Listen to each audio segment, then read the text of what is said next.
કેટલા સમયથી ટિકિટ માટેનો પ્રયત્ન કરો છો અને શું અનુભવ રહ્યો? હું 2 દિવસથી અનુભવ ટિકિટ માટે કરું છું પ્રયત્ન, પણ બોક્સમાં ખુલતું નથી ટિકિટનું. અને 2000ની ટિકિટ છે એની જગ્યાએ 17,000 રૂપિયા ટિકિટ બતાવે છે. એટલે અમારે હવે એનું શું કરવું, અમને ટિકિટ મળવી એવી કોશિશ કરવી જરૂરી છે. નામ તમારું? શંભુ યોગી, શંભુનાથ યોગી. સમૂહનાજી ટિકિટ મળી કે નથી મળી? અમે બહુ 2 દિવસથી અહીં આવીને રખડીએ છીએ, પાછા આવીને જતા રહીએ છીએ, પણ ટિકિટ મળતી નથી. અમે ઓફલાઈન કહે કે નહીં મળતી. અહીં આવ્યા ને તો કે ઓફલાઈન નહીં મળતી. ઓનલાઈન જોયું તો 17,000 બતાવે છે.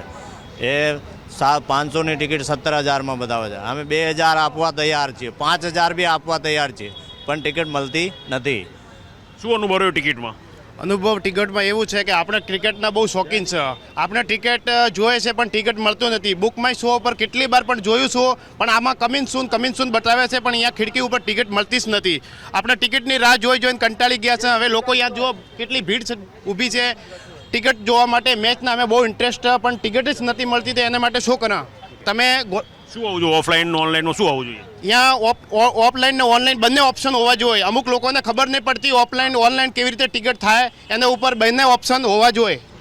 ટિકિટ મળી કે નથી મળી મેચની? મળતી જ નહીં. 2 દિવસથી મથિયા છે ભાઈ. બુક માય શો ઉપર કમિંગ સૂન બતાવે છે. હવે કમિંગ ક્યાં થવું એ જ નહીં ખબર પડતી.